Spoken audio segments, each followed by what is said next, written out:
नमस्कार। आज का दिन आप सबके लिए शुभ हो, मंगलमय हो। आज 700वां अंक है मेरा। आज से कुछ लगभग 2.25 साल पहले मैं YouTube पर आया था। तब मैंने सोचा था कि अगर 200-250 एपिसोड भी, मैं अपने बेटे के साथ बात कर रहा था कि अगर मैं 200-250 एपिसोड दे सका तो ये मेरी जिंदगी की बड़ी उपलब्धि होगी। परंतु अब वाहेगुरु की कृपा है, आज 700वां एपिसोड एयर हो रहा है। इस बीच मैंने किया क्या, मैं सरकार की बहुत सारी नीतियों पर बोला। एक्चुअली मैं तो इकोनॉमिक्स का स्टूडेंट रहा हूँ, MA इकोनॉमिक्स PhD। तो मैंने सरकार की नीति, जैसे मैंने बजटीय नीतियों पर बोला, मैं सरकार की, मैं मौद्रिक नीति पर विशेष तौर पर बोला, मैं वित्तीय नीति पर बोला, फिर विदेश नीति पर बोला। ये करते क्या है विदेशों में जाकर, इनकी स्कीमें क्या है। मैं शिक्षा नीति पर बोला, सरकार की शिक्षा नीति, इस सरकार की शिक्षा नीति पर भी बोला, जो पिछली सरकार थी उसकी शिक्षा नीति पर भी बोला। कपिल सिब्बल का जिक्र मैं बार बार करता हूं। शिक्षा नीति के अलावा मैं विकास की नीति पर भी बोला। मैंने हर एक टॉपिक पर अपनी बात रखी, जिसको मैंने समझा ये मेरे देशवासियों के वास्ते बड़ा जरूरी है, मेरे मुल्क के वास्ते बड़ा जरूरी है। मैं चाइना के अग्रेशन के बारे में बोला, और अब जो चाइना ने इंट्रूजन किया है मैं उसके बारे में भी बोला। चाइना एग्रेशन 1962 में हुआ था, और चाइना इंट्रूजन अब हुआ है 2020। चाइना इंट्रूजन के बारे में मैं बोला, ये जितनी मर्जी गप्पे मारते रहे, पर मुझे पता है अंत में ये सरेंडर कर देंगे और चाइना के साथ कुछ ऐसा समझौता करेंगे जिससे चाइना को बेनिफिट रहे और इंडिया को नुकसान रहे, और वही हुआ। बजटीय नीति कर मैं बोला, इनके बजट की आलोचना करते हुए मैं बोला कि मैडम जो कुछ भी बजट आज पेश कर रही हैं, इस फाइनेंस मिनिस्टर के जो हैं इनके बारे में, और जो पहले अरुण जेटली साहब थे उनके बारे में, कि इनको बजट पेश नहीं करना आता। ये इनका विजन ही गलत है, इनका दृष्टिकोण ही गलत है। ये सोचते हैं कि बड़ी लंबी चौड़ी फहरिस्त देके लाखों करोड़ों अरबों रुपए की फिगर्स देके ये लोगों को खुश कर लेंगे। अरे भाई, लोगों को खुश करना जरूरी नहीं है, काम करके दिखाना जरूरी है, और काम आप कर नहीं सकेंगे क्योंकि आपकी नियत और नीति दोनों ही गलत है। वही हुआ, अरुण जेटली साहब बड़े पंख फड़फड़ा के कह रहे थे कि ये जो हमने GST लगाई है ना, इससे देश का कायाकल्प हो जाएगा। कायाकल्प हुआ, मैं मानता हूं कायाकल्प, पर हुआ क्या कि पहले देश प्रोग्रेस कर रहा था, GST लगने के 1 साल के अंदर अंदर ही हालत ये पैदा हो गई कि कारखाने बंद होना शुरू। खास तौर पर जो ऑटोमोबाइल सेक्टर है वो बैठना शुरू हो गया। लोगों की बनी हुई बनाई गाड़ियां नहीं बिक रही थी, कईयों ने अपने यूनिट बंद कर दिए। सरकार को चेताया, सरकार नहीं चेती।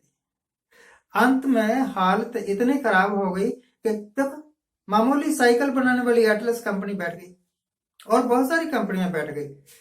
फिगर्स इनके पास है नहीं, फिगर ये देना नहीं चाहते। अदरवाइज मैं जिस तरह सिटी स्कैन करते हैं ना, इस तरह सिटी स्कैन करके गवर्नमेंट का बता दूं कि ये गवर्नमेंट कितने 100% फेल है।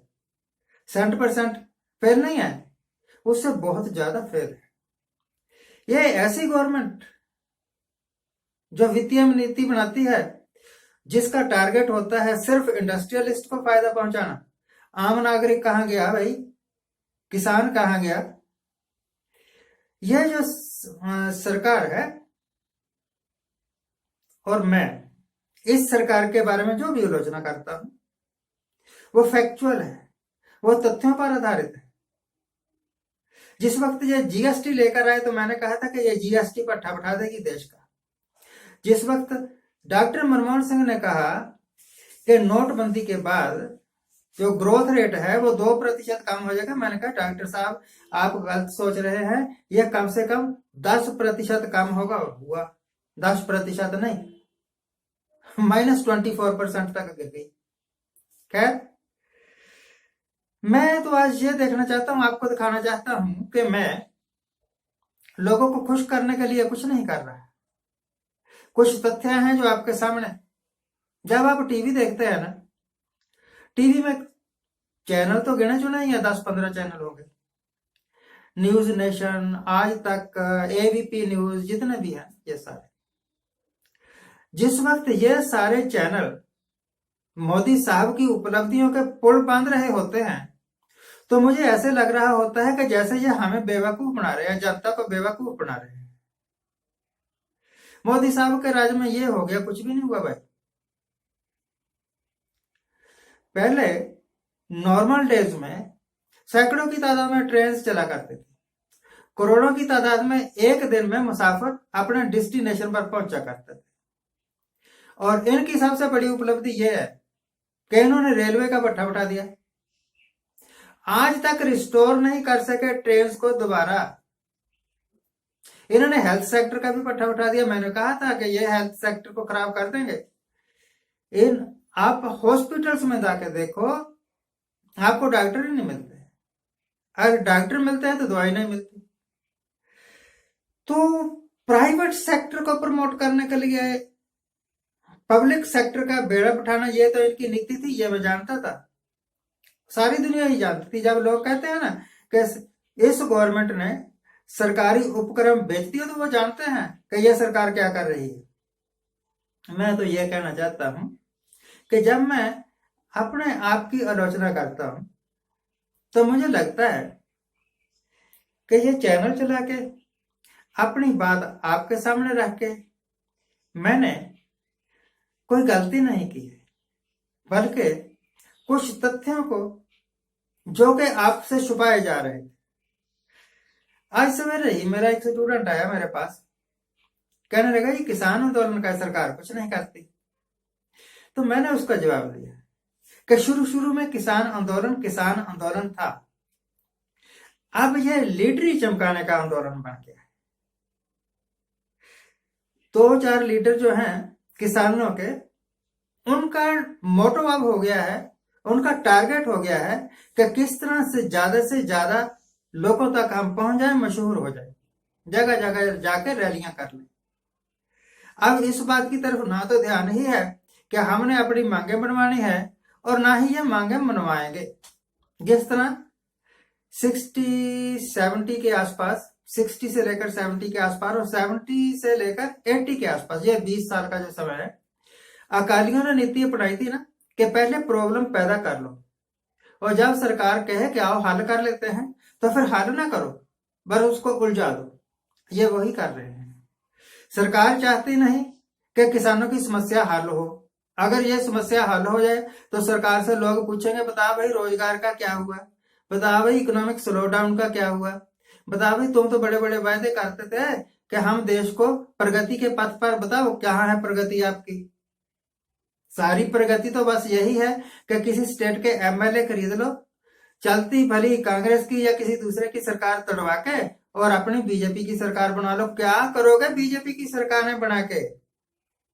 आपकी सरकारों में ही, आपके राज में ही देश अर्श से फर्श पर पहुंच गया है। और कितना गिराओगे और कितना बिकाओगे।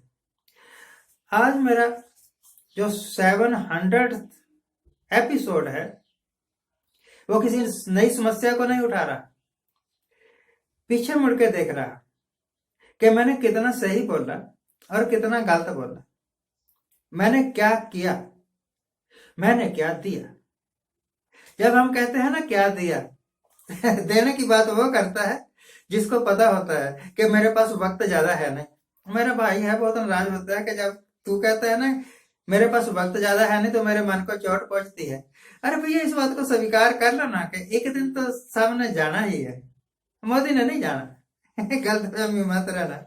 मोदी अमरफल खा के आया हुआ है, उसने नहीं जाना, अमित शाह ने नहीं जाना। इनकी ना 350 साल उम्र अभी बाकी है।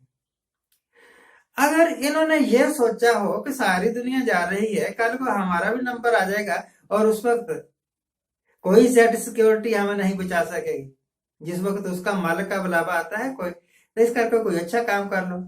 अच्छा काम नहीं, बस मेरी जय जयकार हो जाए, मेरी जय जयकार हो जाए। यही जब हमारा मोटो है, सिर्फ अपनी जय जयकार करवाना, तो देश की खबर कौन लेगा, बेरोजगारी की खबर कौन लेगा,